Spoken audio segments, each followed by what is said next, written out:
Hi, today I'm with Karan Hasija. Hi. He is known as the king of operation leadership. His favorite expression is systems work, people don't. He's known as a systems freak, and he's one of India's leading business coaches. What's more is he's the author of the book Cattle or Catalyst, which is an Amazon bestseller and an Amazon editor's choice. One thing more I can add about him, based on my personal interactions with him, is he's someone who really cares about people. And I personally experienced this. Thank you so much, Karan. You're most welcome. Karan, can I ask you a few questions? To start with, a little about your company, the services you provide, how long it's been in business, how many employees you have, and a little more in terms of the vision of your company. Sure. So, my company's name is Quantum Leap Learning Solutions Private Limited, and this company is run by the three of us. There's Pranav Kumar Reddy, who handles the entire sales and marketing of Quantum Leap. There's obviously Rajiv Tareja, who's the author of the international bestseller Lead or Bleed. Most people know him. Okay, and he's a premier brand where he speaks in multiple forums. And of course, there's me, and the three of us started Quantum Leap back in the year 2006 2007. So it's almost 13 years and counting right now since we've been running this business. And predominantly what we focus on right now is we work with entrepreneurs, business owners of various different sizes. They could be small entrepreneurs, micro entrepreneurs who have a small team size. A majority of our target audience are people who have a big size team, like 100, 200, 300, maybe up to 1,000. And what we do is to work with them and handhold them to scale up their business, keeping in mind all the various different business functions they have to scale up. So that's what we do. My team size is almost close to 40 people right now. We have a good full-fledged coaching team who actually creates all the magic for all our business owners, who personally on a one-to-one level handhold them to help them to scale up their business. We have a full-fledged marketing team internally, and my our vision honestly is to become a global household name, okay, where we are able to really help people, entrepreneurs in specific, to help them to handle their business and redefine and change the way business really works. That's our vision. I've actually personally seen Karan and his team work their magic on many businesses. So that's one of the reasons I wanted to do this special interview. We are at any given point in time hand holding on a one-to-one level any numbers between 700 to 800 business owners at any given point of time That's a huge number. across 7 countries. No wonder it's the best. Thank you for that. Yeah. So Karan, can you tell me a little about your childhood, your family, your upbringing, and the journey which led you here?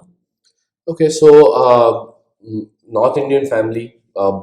Pretty much seen, the only thing which I've seen is, in my family at least, is business. But the environment in my family towards business has never been favorable, because I've grown up in a mindset where even though business was the way to go, my father specifically was not someone who was pro business in the way he did it, because he used to always complain that, okay, fine, I'm in jail and my business, if I'm not there, my father had a retail showroom in textile.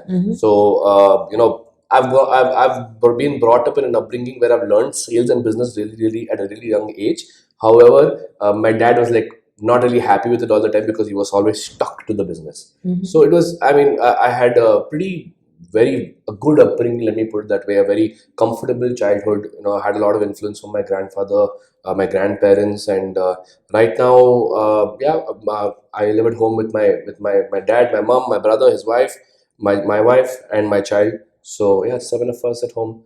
What led me here is actually quite interesting, because looking at my dad, I had decided earlier that I don't want to get into business, because I used to see my dad struggle. I used to see my dad bound to the business, and as a result of that, he used to keep telling me that, son, you know what? Look at something which is a lot more comfortable for you, where you don't have this tension of going to work every single day, and without you, okay, nothing can happen. So I got into engineering, like the whole mentality, Yes. where at that point in time, everybody, I didn't really know why I wanted to do it, but just because it was the fad and everybody thought that engineering is the cool thing to do, Yes. I got involved. And when I got into my engineering, I got exposed to a student organization. In fact, that's where I met Rajiv. We met there, and we used to do a lot of training for students. And that's when I really, really caught the bug of entrepreneurship. And to back it up, even though my dad was not really, I wouldn't say he wasn't favorable, it's just like he wasn't really too keen on me pursuing a business. My grandfather was a very, very huge influence on me getting into entrepreneurship because he was a very creative person. He's actually my inspiration because I've dedicated my book to my grandfather. I really believe that he's one of the only reasons why I ventured on the journey of becoming an entrepreneur. And he always said this to me that, in his childhood, he's from Bombay and he's been into textile all his life. I mean, of course, he's no more right now, but when he was in I think about 10 or 12 years old in Mumbai, Dhirubhai Ambani, I mean, everybody knows who Dhirubhai Ambani is. Yes. And Dhirubhai Ambani used to sell cloth, in Hindi say thans, Yeah. right? On the road, door by door to shop owners. And my grandfather was one of his customers. He's bought from him off the road. Yeah. And where Dhirubhai Ambani reached and where the Ambanis are today, probably the richest Indian in the world today. And my grandfather used to tell me that, if he can do it, from where he was and where he reached today, then anybody can. And at the age of 13, even though subconsciously, consciously, I thought I'm not going to do it. I was very passionate about it and very excited about it because I wanted to fulfill the dream of my grandfather to do all the things which he never did. He started off many business ventures, but he wasn't successful in any of them. My dad used to keep telling me that my grandfather's a great opening batsman, but not a good finisher, and that's the reason why things didn't go all the way. So I really believe that that's what finding right opportunity at the right time, the right context, the right setting, the right exposure, the right learning, and suddenly in 2005 to be precise is when I made a decision while I was in engineering that I want to be an entrepreneur. That led me to pursuing me, building my strengths and building my capabilities and training.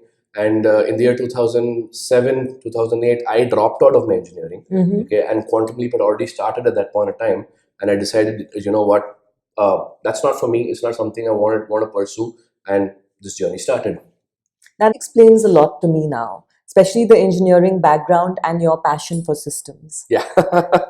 So I what I would say is that I don't think my passion for systems came from engineering. I never really understood the relevance of it in the people world. It's just that when I got exposed to leadership, let me put it that way, because I started leading people at a very, very young age. When I was 18 years old, in the student organization, 17, 18 to be precise, I used to lead teams of 5 or 6 people. And we had to produce results over there. And all of us are in college. And then, with time, we upgraded our journeys. And I had a team of 130, 140 people. And as a 18-year-old, we generated 40 lakh rupees of revenue in a month. Okay, which most business owners don't do today. So this is someone you should definitely learn how to do business from, clearly. So it was a fantastic exposure to really understand how teams work, how leadership works, and my grounding, my values, my philosophies, my principles of leadership is what got instilled at that age, where I understood what accountability is, real time, understood what conflict is, I understood what team building is, and delegation, mentoring, training. From the age of 18 to 21 with college students, like a simulated corporate environment without having the corporate infrastructure. Yes. We used to run teams. We had an organization strength of 200 people at that point of time. None of them were employed. All of them worked out of their will, and we were leading teams. So that really exposed me to leadership. That gave me my footing and my exposure to training. And that's what led me to my journey. In fact, like I said, Rajiv, when we met over there, we were colleagues in that student organization. And then, one thing led to another, and we're here. That's a very sweet story. And I'd like to know a little more about your professional journey, like what has been the path. Okay, so it's been a tough path, but a very, very exciting path. What I would say is that, a lot of people know our journeys. Okay, they know the ups and downs. But what people don't know is that the nitty-gritties of how it led to here. So when we started off, very passionate bunch of youngsters who had a lot of talent. We were good at what we did because we got exposed to competence in this field at a very young age, which even today is a pretty big deal. Like me and Rajiv put together, we were NLP certified practitioners when we were 17 years old. Mhm. And I'm talking about like 13, 14 years back. And today, it's catching up like as if everybody's an NLP practitioner, but that time it was not as popular. So we were good. We did a lot of work while we were 18 years old itself. I had done the orientation for IMB, done a lot of corporate stints in terms of training, and we had these dreams and had aspirations of really changing the world. Mhm. But easier said than done. And you are doing it now. So we're doing it now. Yes. It's just that we had, to be honest, what we're doing today Mhm. is actually always been our vision. Working with businesses, transforming their results real time, top line and bottom line, Mhm. not just causing a behavioral change. Let me put it that way. For us, what really excited us was, hardcore, proper, tangible results. Mhm. But no one took us seriously back then, and rightly so, because we were young.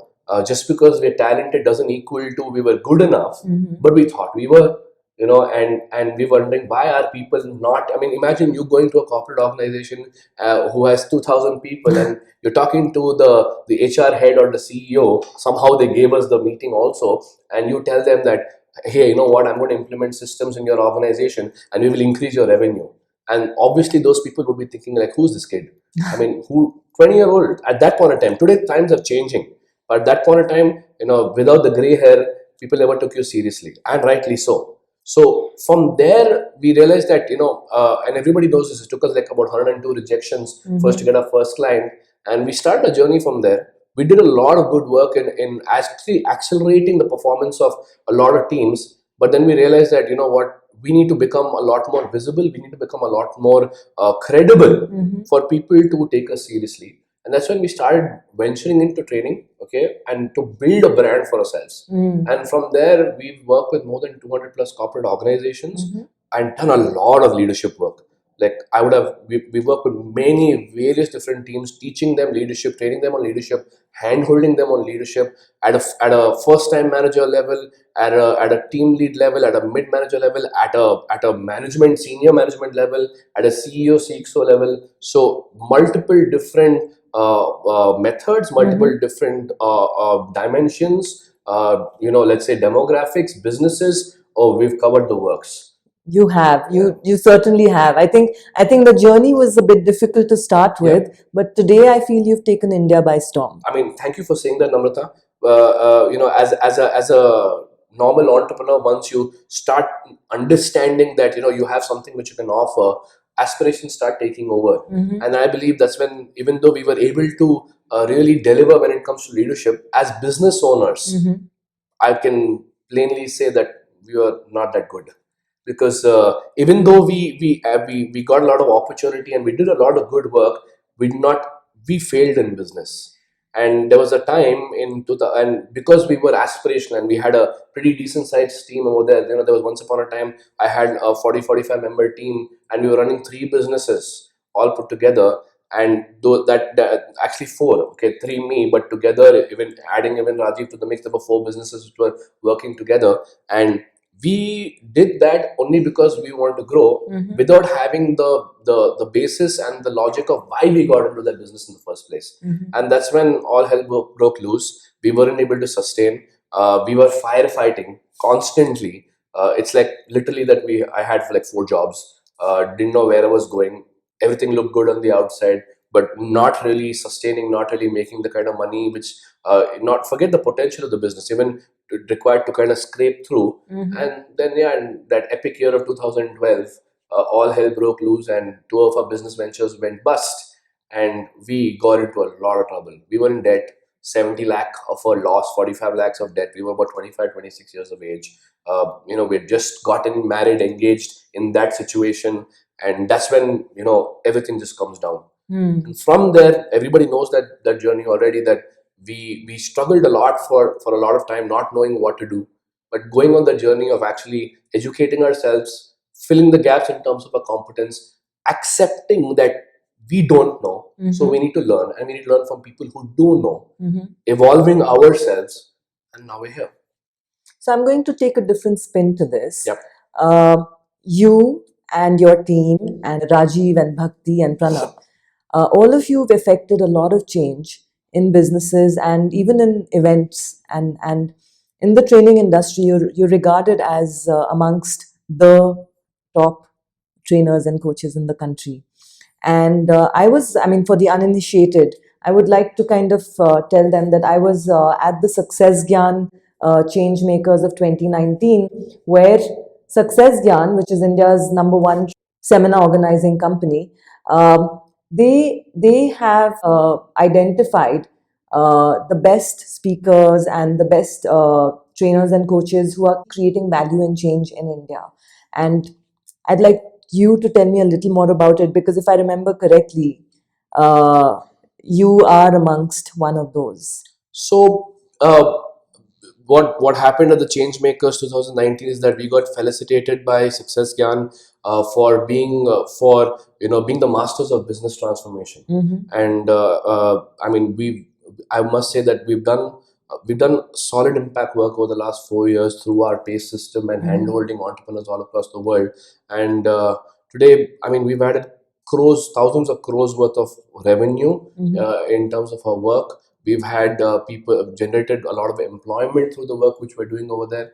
And I believe we've reached a wave where truly the way business is being done by the entrepreneurs whom we are handholding is shifting gears. And in spite of that, I think we're not even scratched the surface. I think there's so much more value we can add. There's so much more to do. There's so much more responsibility. In fact, being given that recognition just puts more responsibility in us, because we really need to work on getting our country to where it ought to be. So it was a very overwhelming moment, a very grateful moment, and I really want to thank Success Gyan for doing that. I'm giving us that recognition, because it truly means a lot. So you did answer part of my question earlier, which was your grandfather was a source of inspiration for you. Yep.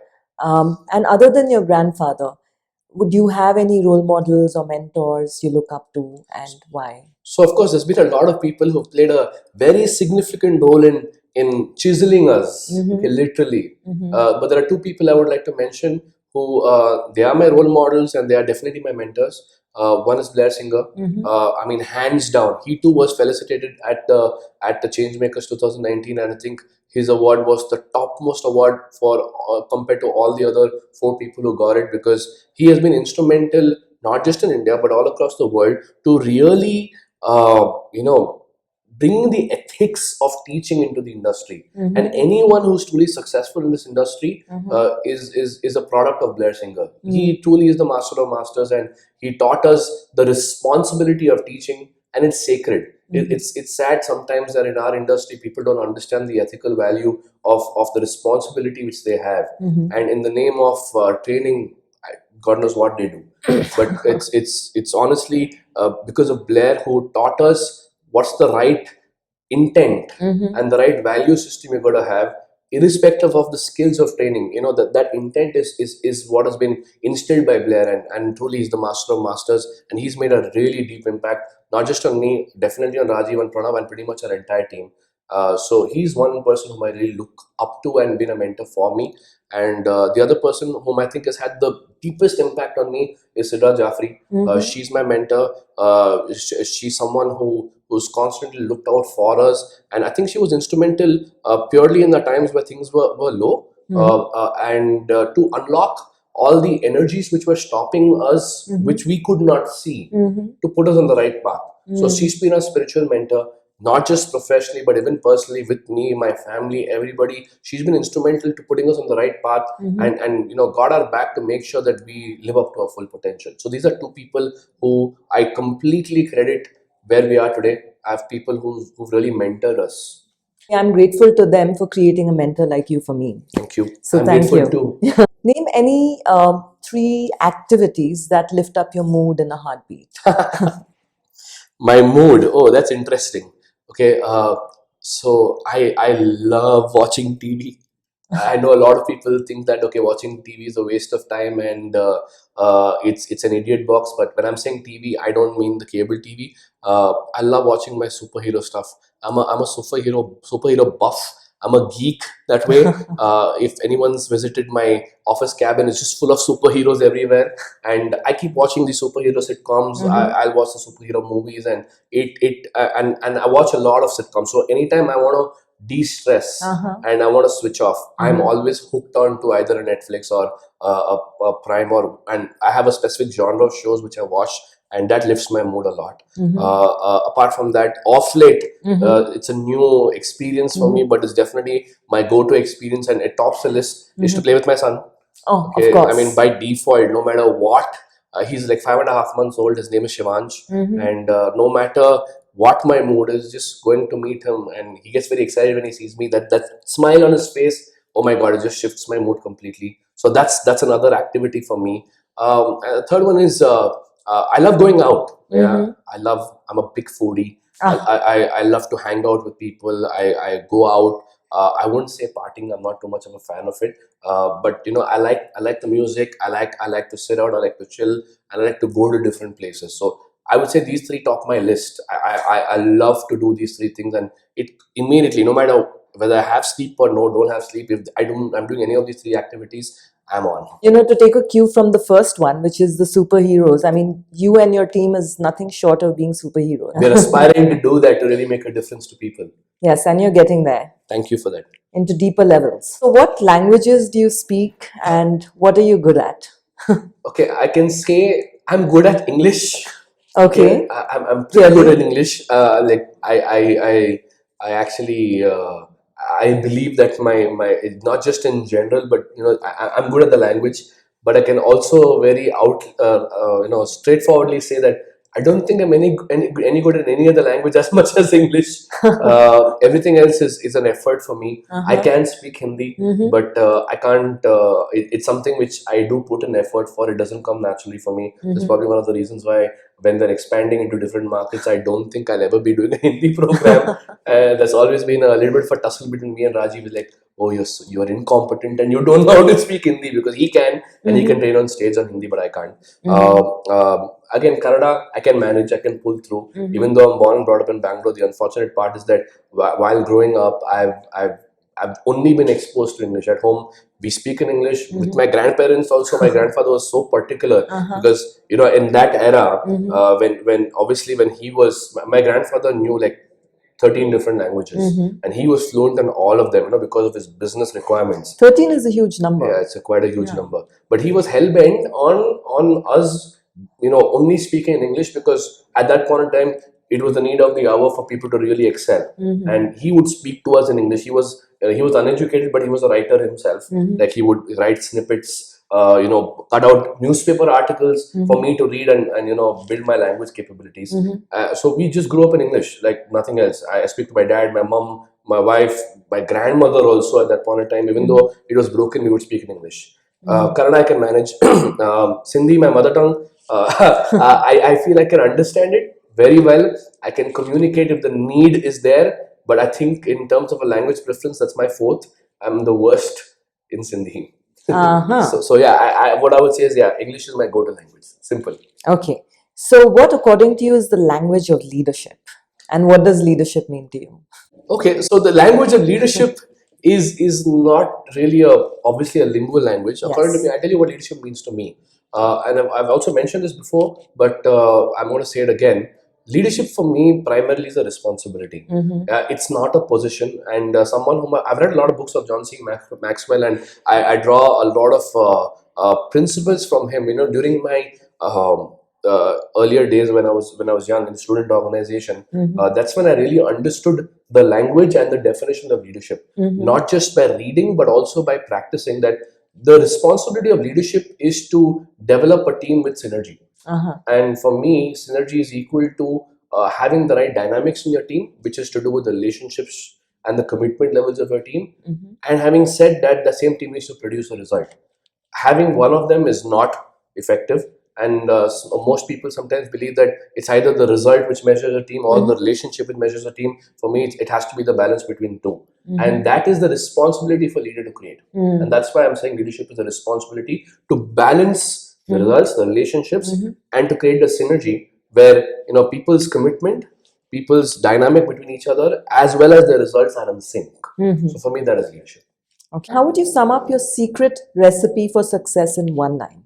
I mean, I don't think it's a secret, Mhm. and I have multiple different recipes. Okay. But I tell you what's worked for me. Okay. For me, in one line, success is a direct function of your capability and competence, Mhm. and your capability and competence is a direct function of your learning.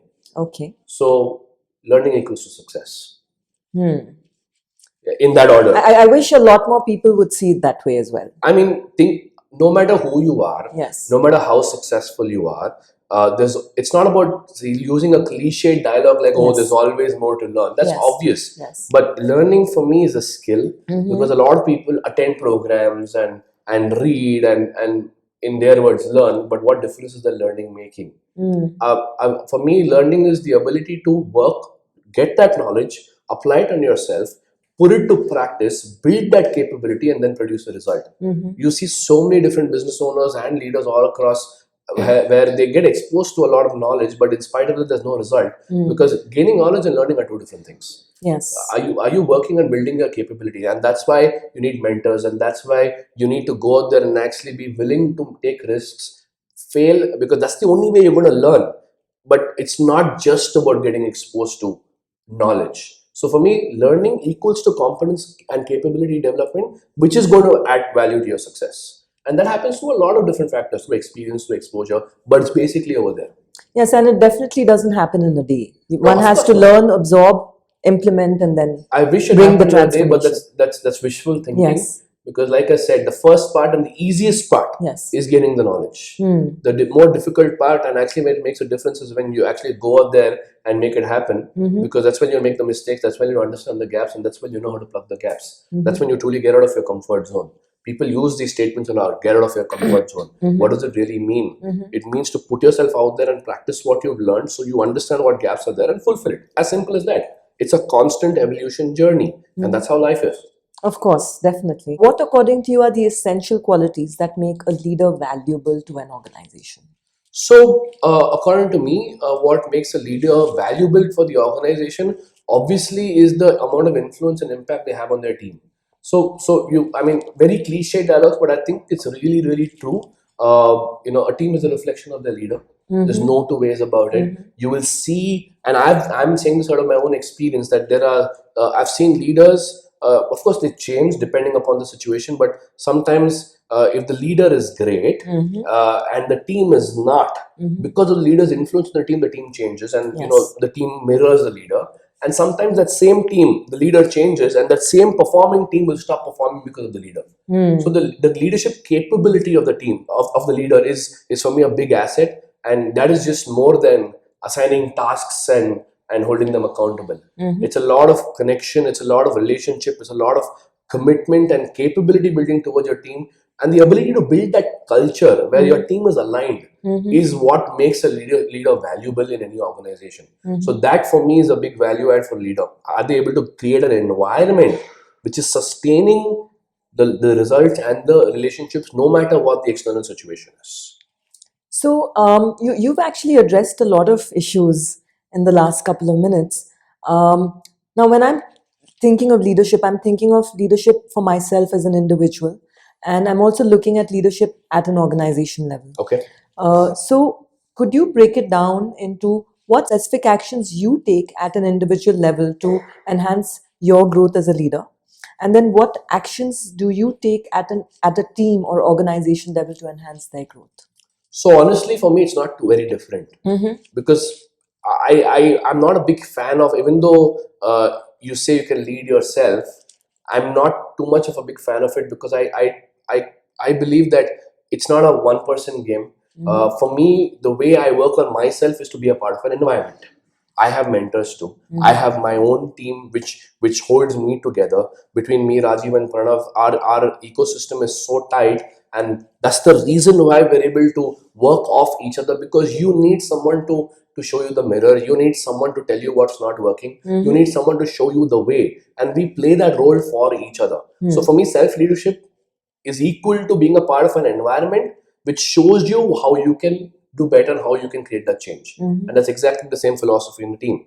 where you were able to create that environment, create that culture, which creates the entire context for an organization. So people understand what's your vision, people understand what you need to achieve, and the ability to align everybody towards that vision and to make sure people are moving towards that vision, and in that journey to plug loopholes, to solve the gaps, and to create that culture where everybody is growing, everybody is evolving, everybody is happy, and everybody is aligned.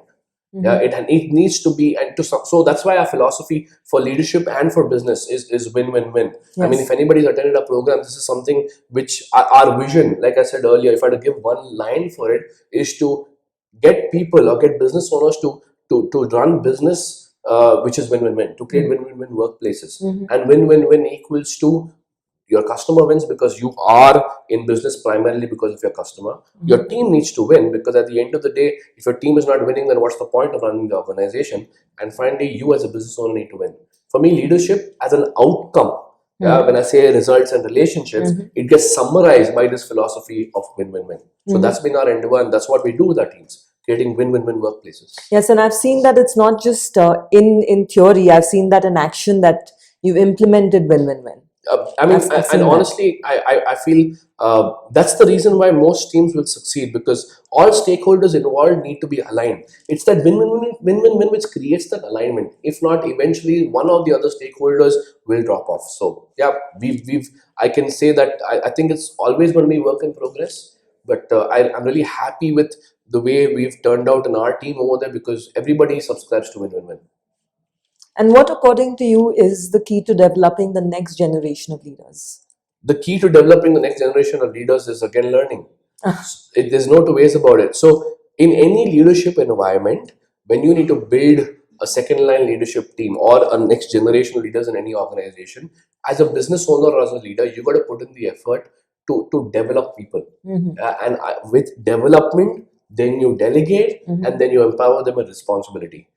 Not having a development and a learning ecosystem in your organization with the right kind of opportunities in terms of challenges and in terms of tasks for people to implement that learning will never lead to your next generation. Which means that you're going to have an environment of learning, you're going to have a culture of learning, you're going to have the platform for learning, you're going to have the right opportunity for people to implement their learning, you're going to have the support system to facilitate the learning process for competence and capability development to happen through delegation, through mentoring, through training, through multiple different methods, and then eventually empower people with their responsibility. This is how you develop leaders. So, Karan, what, according to you, are the key ingredients to make a great workplace? I mean, you mentioned win-win-win is part of your philosophy, but there would be other philosophies that you follow. And what best practices are already built in? And what would you recommend an organization does to elevate the performance of their team? So I'll answer one at a time. Absolutely. Yeah. So what are the key ingredients of making an amazing workplace? Okay. First of all, I said the philosophy of win-win-win. Everything in our organization, at least, and that's what we handhold business owners to do, is to stem from the philosophy of win-win-win, which means that all three parties need to win. Yes. So for that to happen, first of all, one key ingredient in an organization is that everyone needs to have clarity on what they're expected to achieve, how can they achieve it, and what do they need to do differently. So that clarity, which I've noticed in a lot of teams and workplaces, is always missing, and that's the reason why people are always confused. See, I'm okay with chaos. Chaos will happen because constantly there's a hustle which is happening, constantly people are evolving, business is dynamic, requirements are dynamic, but hustle will, but the chaos needs to have clarity as to how are we moving forward. So that's the first ingredient. The second ingredient for a great workplace is a learning culture. According to me, that learning culture where constantly people are challenged, and because of that challenge, people have the need to learn, and there's enough ecosystem for people to learn, because people need to know that they're growing, because only when they're growing, they're evolving, and that's what is a huge motivating factor for people. If the growth culture is not there and people start becoming redundant, and that happens because of two reasons: no challenge, no opportunity for learning and mastery. So according to me, that's the second ingredient. Okay. And the third ingredient for a great workplace is to hold it all together. I would say a conducive culture, a culture which gets people to align towards this philosophy. It's the culture. If you asked me a question earlier, what is the language of Yes. leadership? if I really bring that up right now, the language of leadership is the culture the leader is able to create. Because culture becomes the language. It becomes the way people think. It becomes the way people talk. It becomes the way people behave with each other. It's like if you and people keep asking me this question: what really is culture mean? You look at your household. There's certain things which every family does.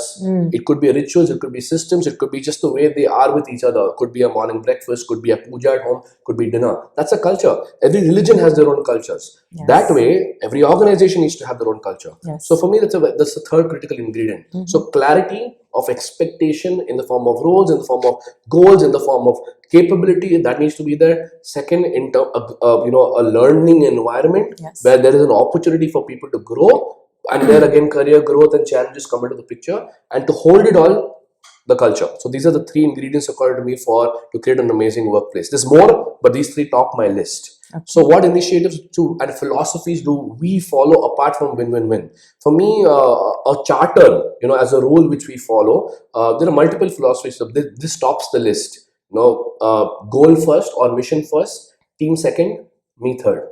And that creates I would say, the fabric of the culture in an organization, because everybody thinks in that line, and that becomes a measurable criteria also for me to evaluate people whether are they in line to our win-win-win philosophy or not. Which means that everybody puts the goal first, because that's ultimately the major deliverable for everybody.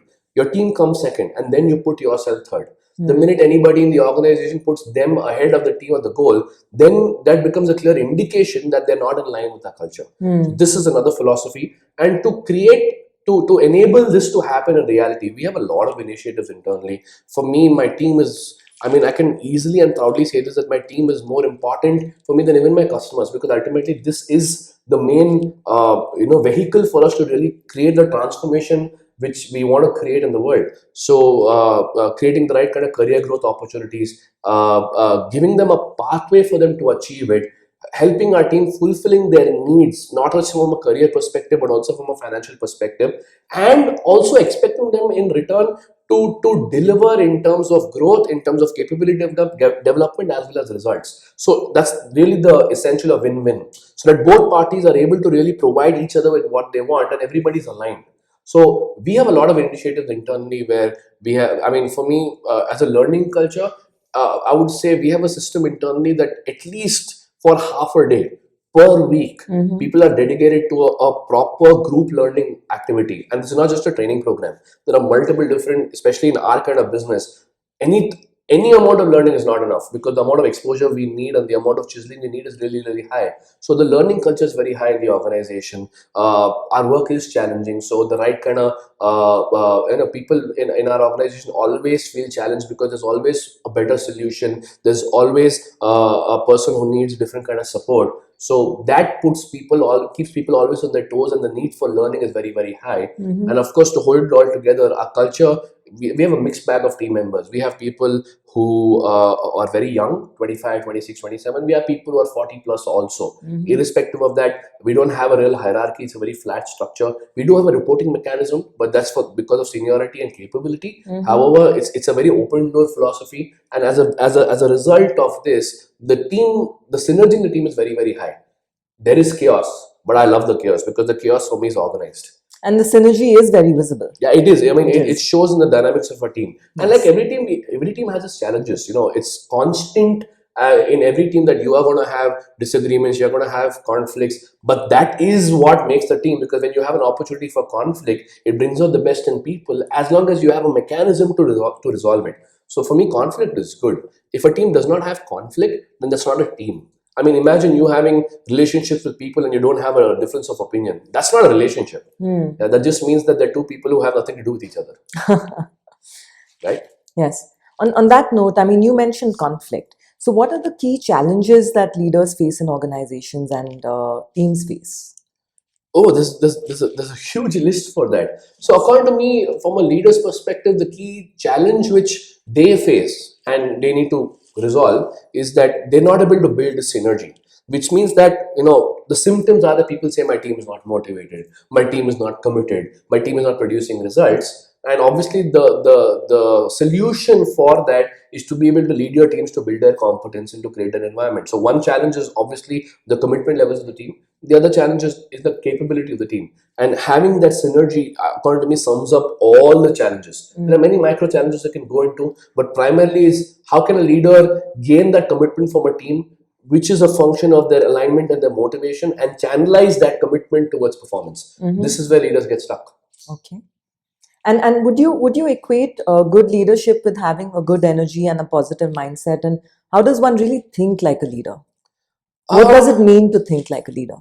So how does it mean to think like a leader? I'll share from my experience. How do I think as a leader? So for me, when I'm faced with a challenge or a situation, my I wouldn't say it's a formula, it's my approach. I look at what is required in that situation. So the goal focused, in terms when I'm saying goal, I'm not talking about performance, I'm talking about the outcome in that situation. For me, that having that clarity and having the context for that particular outcome is very important. So once I'm clear about that, I start looking at what are the gaps which are there, and what do I need to provide in the situation for me to fill that gaps. So I say the differentiating factor is you looking at as a leader, what do you need to provide in an equation so that you're able to enable the change to happen rather than expecting someone else to make the difference. So what I see is a big mistake which leaders do is that they use their position and expect people to do something different. That's why I go back to my definition of leadership, that it's a responsibility, which means you need to respond. So I need to provide what is missing in the equation for my team to respond. And if I don't provide that, and when I'm saying provision, I'm not talking about transactional stuff. I'm talking about, it could be as simple as creating an opportunity for my team member to come and talk to me. Yeah, but I need to provide that. You can't assume these things. So that thinking capability to see what is required and what can you provide versus what you want from them. Yeah, of course you need them to also provide, but you need to create that initiative first. For me, that's what defines the right way to think according to me as a leader.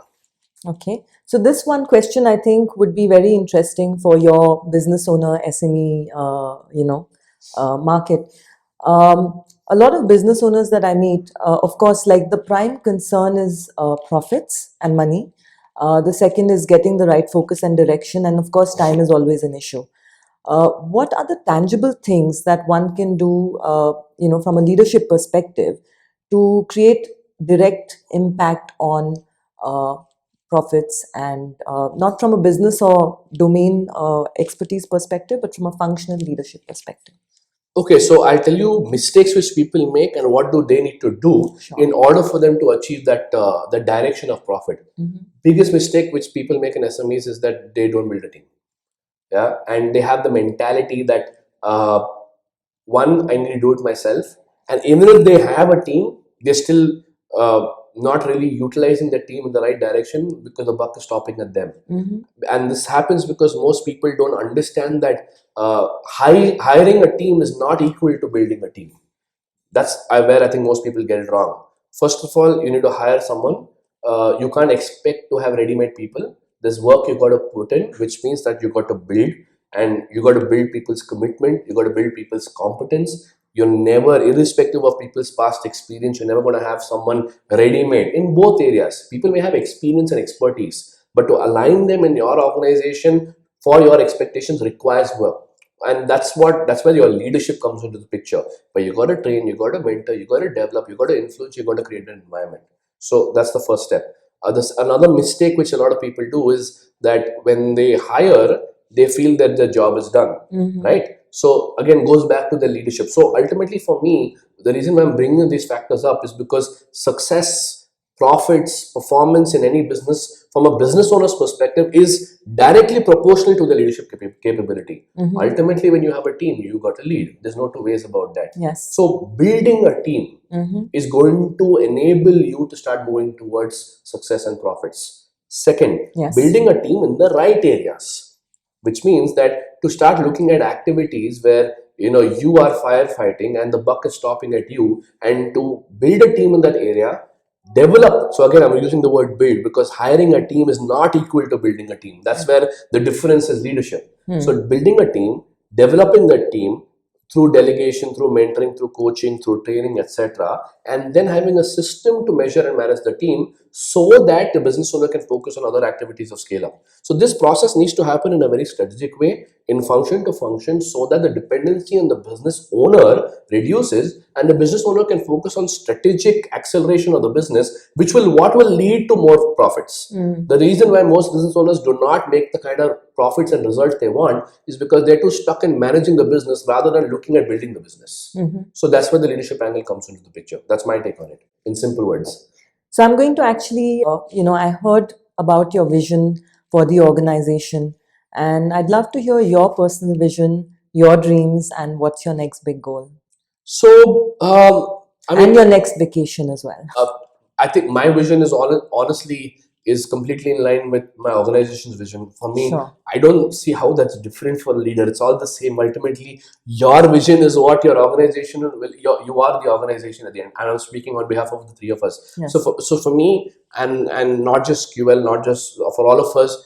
I mean, I really want to create an ecosystem which redefines the way business works. To be able to really impact maximum lives. Especially in India today, because I believe what we're able to do in providing the right kind of education is fulfilling the gap which people have experienced through the years of schooling and college.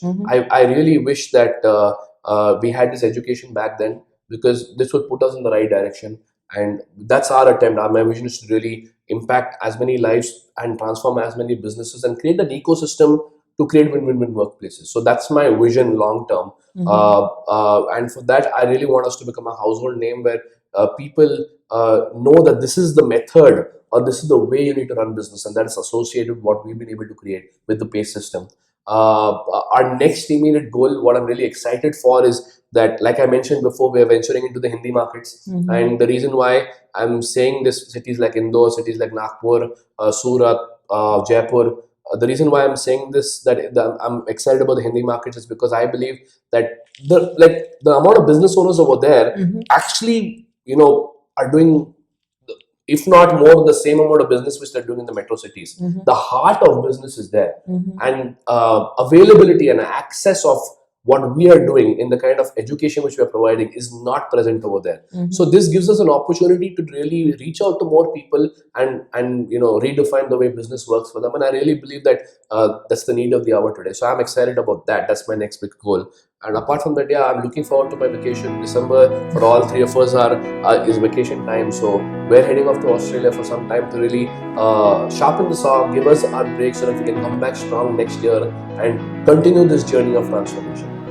Thank you so much, Karan. Thank you for your time and for your detailed words of wisdom. Really enjoyed it. My pleasure. Thank you for having me on this interview, Namrata. It was my pleasure. I really enjoyed it. Thank you so much. Thank you.